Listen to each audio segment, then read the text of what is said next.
Sources tell us that Vance Bolter has been arrested and he is alive. This just coming into our newsroom right now. This is what sources are telling us, that he has been apprehended and that he is alive. And we can presume that it is happening right there on that area that we are showing you on the map, which is where he was last spotted just minutes ago. This is an area, again, that they have had a lot of focus on throughout the last 24 hours. Yeah. There have been so many different places, but we knew today that the focus by investigators was Sibley County. The suspect in the attempted murder of Senator John Hoffman and his wife Yvette, and the murder of Minnesota State House Representative and former Speaker of the House Melissa Hortman and her husband Mark Hortman, has been captured. He is in custody. We're going to talk about him in a little bit throughout the course of this video, but I want to make something 100% clear to everybody out there in the audience. The display that I saw on social media related to this particular story before the facts were out, before all the information was out, where everybody was just glomming onto one particular thing in order to blame the other side, was disgusting, and it was horrible. And of course, on this channel, we oftentimes focus on the left and how terrible they are when they do these sort of things, but the fact is, I saw a lot more terrible posts from more notable people on the right, and that includes Senator Mike Lee, of all people, who ended up posting a meme of this guy with the caption, "Nightmare on Walt Street." I mean, Mike Lee, you're memeing about this, and unfortunately for you, even if this meme was okay and acceptable if it was a far left person committing the shootings, it turns out, based on the evidence that we have right now, that this guy was politically on the right. He had a list, apparently, of 45 politicians. Every name so far that has been described of that list have been Democratic politicians. So we're in an absolute disaster scenario. So what I'm going to do throughout the course of this video is cover all the little bits and tidbits of information that people put forward in order to make the case that he believes this or that. And then we're going to go to the overarching message that we have from, obviously, his works and his actions. And to be clear, early on, there was ambiguous things related to what this guy believed, so I don't blame you for getting on board early, but the thing is, you need to avoid getting on board with breaking news because facts change all the time. Now, we're going to get into this, but before we do, I want to thank everybody who supports this channel via actualjusticewarrior.com/join. Give me the money. Give me the money. Okay. So right off the top, the first thing that everybody should be doing is wishing Senator John Hoffman of Minnesota a speedy recovery. Obviously, we just can't have a society where state representatives are being targeted for assassinations. It's absolutely horrific. It was horrific when it happened to Gabby Giffords, who is a Democratic congresswoman. It was horrific when it happened to Steve Scalise and all the other reps that were shot at during the congressional baseball game. And by the way, Steve Scalise nearly died. Gabby Giffords nearly died. And John Hoffman was in emergency surgery based on the severity of his wounds, and of course his wife was caught up in the mix. This is unambiguously an act of evil regardless of political ideology. However, it is important to dissect the political ideology of this person because there's a ton of bad information out there. So to be clear, it's not something that comes out of nowhere. So it turns out that the suspect in this particular case, a man that I believe is called Vance Bolter, his last name has like an O and an E in a weird place, but I think that's how that's supposed to be pronounced,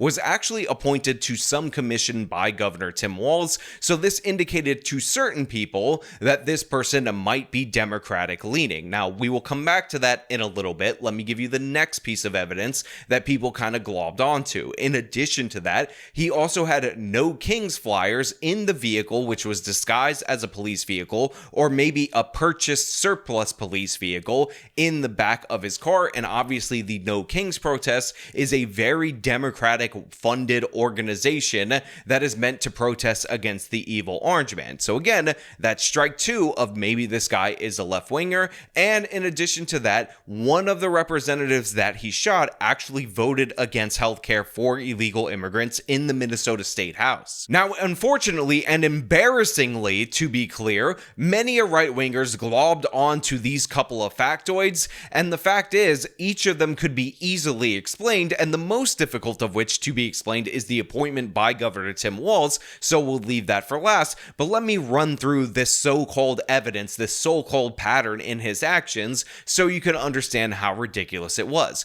So first of all, you had the representative, Melissa Hortman, who ended up dying along with her husband, voting against healthcare for illegal immigrants. And there's actually a clip of her where she seems like she's rather distressed in making this vote. I will play that for you because it's been making the rounds. I know that people will be hurt by that vote, and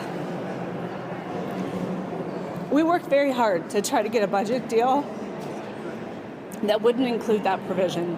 But separate from this vote, this woman is considered a pretty liberal representative, a strong ally of Governor Tim Walz, and the fact is, this guy drew up a list of 45 different people, according to the reports that we have, not just from the local authorities, but from the federal authorities, and the idea that he was tracking each and every one of their votes in order to figure out exactly what they stood for just flies against what we see from these kind of attackers repeatedly. Again, I tell you all the time, criminals are stupid. And this was objectively an act of evil, but it was also a stupid act because this woman was maybe slightly more moderate than the progressives, and she ultimately ended up blocking healthcare for illegal immigrants in the state of Minnesota. But for some reason, this guy decided that murder was acceptable, which, by the way, would be unacceptable even if she voted in the other direction, and he killed her and her husband, which again is just a scumbag move to engage in, obviously an act of evil, but it's not necessarily proof positive that this guy is a progressive who is angry specifically about that.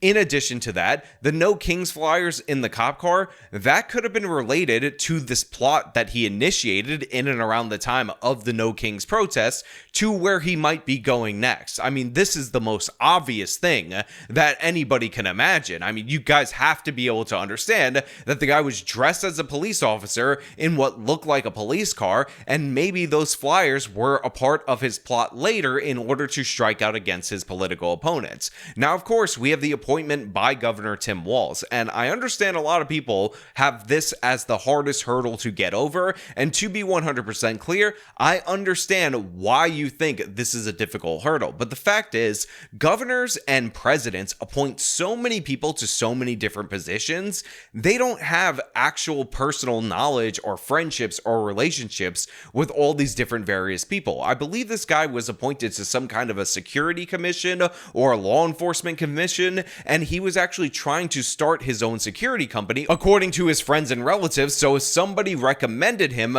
for this particular position, it would not be surprising that he could get appointed. Again, especially when you have a pretty divided government in the Minnesota State House and Minnesota State Senate for Governor Tim Walz to have to get these appointments approved by. Now, on the flip side to the argument that this guy is actually a left-wing Antifa type that's even further left than the Democrats that he targeted, is the people that were apparently on his list. I'm sorry, guys, but no left-wing progressive has Tim Walz and Keith Ellison on their list. Now, I'm not too familiar with John Hoffman's record in the Senate, whether he's a blue dog or he's like an actual crazy progressive or somewhere in between, but it is unambiguous what the left thinks of Governor Tim Walz and Keith Ellison especially. I mean, Keith Ellison is a Muslim, left-wing socialist type that backed Bernie Sanders because of the communism thing, defends and excuses all sorts of terrible Islamic behavior, and this is not somebody that would be on any of these Antifa losers lists. And right behind him in terms of love from the progressives is Governor Tim Walz. I mean, look at his actions, look at their response to him, and look at his kids. A lot of these people genuinely believe that they needed to unleash Tim Walz on the American people in order for Kamala Harris to win the election. In addition to that, he has these crazy woke kids that he instructs them on all sorts of insane ideas, like running is some kind of privilege and it's about class and whatnot, as we've seen in these other videos. Running as an act is political, and you know who taught me that? Tim Walz. The first thing he told me when I was first getting into it in high school, granted, I don't really do it as much anymore. I go in spurts, but when I was first getting into it in high school, the first thing he told me was that running is a privilege, and being a part of the running community is a privilege that not all people have access to. Whether you do it recreationally or you race a lot or you are, at the elite level, it is a privilege.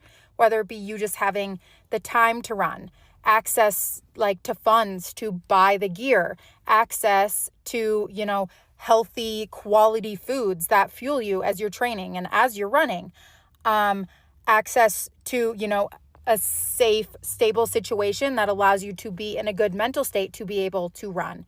All of those things are hard to come by. And if you have them and are a part of the running community, that is a privilege. And that, again, was the first thing he taught me. So I don't really understand how platforming and administration that cuts mental health services, cuts, funding and literal shipments to food banks, is entirely hurting the climate, because you can get into running in the climate. That's a whole nother thing. But it's cutting, funds to climate initiatives and actively hurting the planet in that way. Sending people away without due process, villainizing minorities. All of those things are preventing people from getting into the running community, which is what I thought Kate's platform was for. But it's also just damaging to society as a whole. We should not be normalizing these people. I'm not going to tell anyone what to do with their page, but I think it's insulting to my dad to leave a certain video pinned, especially when he stands for quite literally the opposite of what this administration is doing. You don't get to both sides this. It's not both sides. We are quite literally talking about good versus evil here, and I'm just really disappointed the whole thing happened. I was there when that video with my dad was filmed, and I was very impressed with Kate. And this is just extremely disappointing. Now, again, these two names on its own are not 100% proof of ideology or anything of the sort, but the fact is this would be on a deranged, right-wing oriented person in Minnesota's list, not somebody who's a left-wing progressive who's further left than the Democratic Party. Again, especially Keith Ellison. Now, I don't know if there were reports that Congressman Ilhan Omar was on the list, and guys, if we find Congressman Ilhan Omar on the list, a squad member, you know where this guy is coming from. Like, we can't play games about this. And in addition to that, this guy has a very right-wing position on abortion, and there's a bunch of different videos of him speaking on this particular issue. So to be clear, we have his family saying this was his orientation politically, we have his friends, we have his target list, we have the people that he actually shot at. All of this evidence would indicate that in reality, this was somebody who is committing a right-wing act of violence, and it's perfectly okay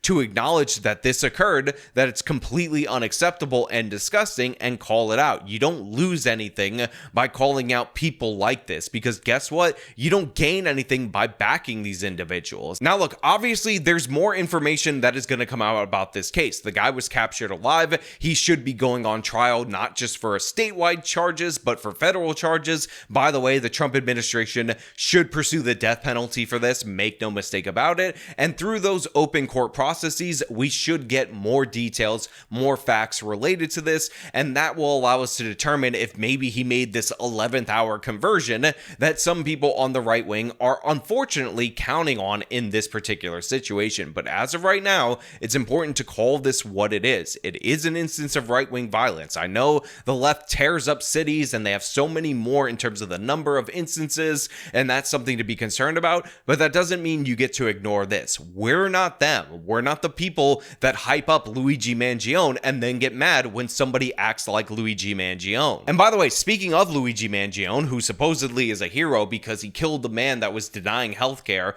to all these different various people, even though, by the way, he had no positive impact on the healthcare system, shooting this Melissa Hortman woman, the former Speaker of the Minnesota State House, now currently a state representative, after she denied illegal immigrants free government healthcare, that could have been justified under the same parameters from a left-wing ideology. So make no mistake about it, had he been left-wing and been targeting this woman for that purpose, there would be supporters of him. Now, I'd like to be able to say that's not how we roll on this side, but the fact is that there's some of you out there in the audience that are going to say, speak for yourself. So what I'll just say is that's not how I roll, and I condemn every single person that supports this, that engages in this type of activity, because it's absolutely horrific. You lose your moral high ground. You actually are immoral if you support this kind of thing, regardless of the ideology. Make no mistake about it. And again, you have a senator and his wife going through emergency surgery, and a state representative and her husband, who's doing the right thing as a man,